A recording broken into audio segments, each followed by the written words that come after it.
Safety inspector ಮುಖಾಂತರ food safety check ಮಾಡ್ಕೋಬೇಕಂತ ಹೇಳಿದ್ದೀವಿ sir. Temple committee ಅವರಿಂದ ನಮಗೆ ಡ್ರೋನ್ಸ್ ಅವರು ಕೊಡ್ತಾ ಇದ್ದಾರೆ, ಅವರಿಗೆ ನಾನು ಕೃತಜ್ಞತೆಯನ್ನು ಹೇಳಿದ್ದೀನಿ. ಜೊತೆಯಲ್ಲಿ 2 ಕಡೆ ದೊಡ್ಡ ದೊಡ್ಡ LED ಸ್ಕ್ರೀನ್ಸ್ ಅವರು ಹಾಕ್ತಾ ಇದ್ದಾರೆ. ಅದರಿಂದ ಭಕ್ತಾದಿಗಳಿಗೆ ಸ್ವಲ್ಪ ಅನುಕೂಲ ಆಗುತ್ತೆ ಸರ್. ಒಂದು ಕೋಳಿ ಗುಡ್ಡ ಹತ್ರ ಸರ್, ಇನ್ನೊಂದು ಅಪ್ಸರ ಗುಡ್ಡ ಹತ್ರ 2 ದೊಡ್ಡ ದೊಡ್ಡ LED ಸ್ಕ್ರೀನ್ಸ್ ಅವರು ಹಾಕ್ಕೊಳ್ತಾರೆ ಸರ್. ರಥಬೀದಿ ಪಕ್ಕದಲ್ಲಿ ಮತ್ತೆ ನಮ್ಮ ಅಂಬಿಗೆ ಗಲ್ಲಿನಲ್ಲಿ ಸರ್ SP ಅವರು ಸಿಂಪಲ್ ಬ್ಯಾರಿಕೇಡಿಂಗ್ ಟೆಕ್ನಿಕ್ ಹೇಳಿದ್ದಾರೆ ಸರ್.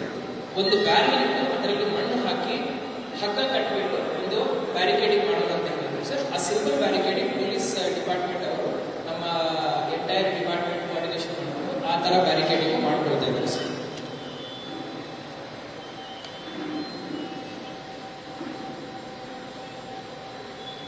ಈ ಸತಿ ಸರ್ ನಾವು 188 CCTV ಕ್ಯಾಮೆರಾಸ್ನ ಬಳಸ್ತಾ ಇದ್ದೀವಿ ಸರ್.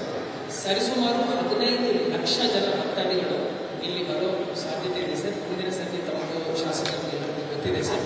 ಸೊ ಆ ಸಂದರ್ಭದಲ್ಲಿ ಲಾ ಅಂಡ್ ಆರ್ಡರ್ಗೆ ಯಾವುದೇ ಧಕ್ಕೆ ಆಗದಂತೆ, ಪಿಕ್ ಪಾಕೆಟಿಂಗ್, ಟೀಸಿಂಗ್ ಇನ್ಸಿಡೆಂಟ್ಸ್ ಆಗದಂತೆ ಈ CCTVನಲ್ಲಿ ಸರ್ ನಾವು ಫೇಶಿಯಲ್ ರೆಕಗ್ನಿಷನ್ ಟೆಕ್ನಾಲಜಿಯನ್ನು ಅಳವಡಿಸ್ಕೊಳ್ತಾ ಇದ್ದೀವಿ ಸರ್.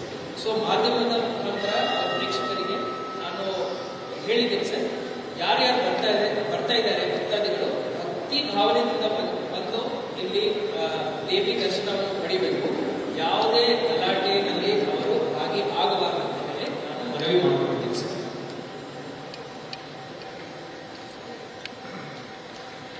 ಫೈನಲಿ ಸರ್, ನಾವು ದೇವಸ್ಥಾನ ಕಮಿಟಿಗೆ ಹಾಗೂ ನಮ್ಮ ಈ ದೇವಸ್ಥಾನದ ಚೇರ್ಮನ್ ಶಾಸಕರಿಗೆ ಹಾಗೂ ಇಲ್ಲಿ ನಾವು ಇವತ್ತು ಆಗಮಿಸಿದ್ವಿ ಸರ್ ನಮ್ಮ ಸಚಿವರಾಗಿ. ಸೊ ತಮ್ಮೆಲ್ಲರ ಮಾರ್ಗದರ್ಶನದಲ್ಲಿ ಈ ಸತಿ ನಾವು ಈ ಒಂದು ಐತಿಹಾಸಿಕ ಮಹೋತ್ಸವ ಲಕ್ಷ್ಮೀದೇವಿ ಜಾತ್ರಾ ಕಾರ್ಯಕ್ರಮ ಏನಿದೆ ಬಹಳ ಅಚ್ಚುಕಟ್ಟಾಗಿ ಹಾಗೂ ಅದ್ಧೂರಿಯಾಗಿ ಆಚರಣೆ ಮಾಡಲಿಕ್ಕೆ ಎಲ್ಲ ಪೂರ್ವಭಾವ ಸಿದ್ಧತೆಗಳನ್ನು ಮಾಡಿಕೊಂಡಿದ್ದೀವಿ. ಎಲ್ಲ ಸಾರ್ವಜನಿಕರು ನಮ್ಮ ಜೊತೆ ಇದ್ದಾರೆ ಸರ್, ಹಾಗೂ ತಮ್ಮ ಮಾರ್ಗದರ್ಶನ ಏನಿದೆ ನಾವು ಮಾಡ್ತೀವಿ ಸರ್. ಧನ್ಯವಾದಗಳು ಸರ್. ಪಬ್ಲಿಕ್ಕಿಂದ ಒಂದೆರಡು ಸಜೆಷನ್ ಬಂದಿದ್ದಾವೆ ಸರ್, ನಾವು ಚರ್ಚೆ ಮಾಡಿದ್ದೀವಿ. ಅಮ್ಯೂಸ್ಮೆಂಟ್ ಪಾರ್ಕ್ ಬಗ್ಗೆ ನಮ್ಮ SP ಸಾಹೇಬರು ಒಂದು ಸಜೆಷನ್ ಕೊಟ್ಟಿದ್ದಾರೆ, ರಶ್ ಆಗುತ್ತೆ. ಅದರಲ್ಲಿ ಅದು ನಮ್ಮ ಶಾಸಕರಿಗೆ ಮತ್ತು ಟೆಂಪಲ್ ಕಮಿಟಿಗೆ ಹೇಳಿದ್ದೀನಿ. ತಹಶೀಲ್ದಾರ್ ಅವರು ಮಾತಾಡ್ಕೊಂಡು ಸರ್ ಒಂದು 3 ಐಟಮ್ ಬೇರೆ ಕಡೆ ಶಿಫ್ಟ್ ಮಾಡ್ತೀವಿ. ಸೊ ಆ ಇಶ್ಯೂ ಸಾಲ್ವ್ ಆಗಿದೆ. ಒಂದು ಸಣ್ಣ ಇಶ್ಯೂ ಇತ್ತು ಸರ್, ಅದನ್ನು ನಾವು ಈಗ ಸೌಹಾರ್ದತೆಯಿಂದ ಸಾಲ್ವ್ ಮಾಡ್ತೀವಿ ಸರ್.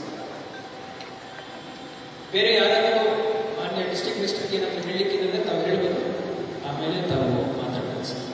ಧನ್ಯವಾದಗಳು.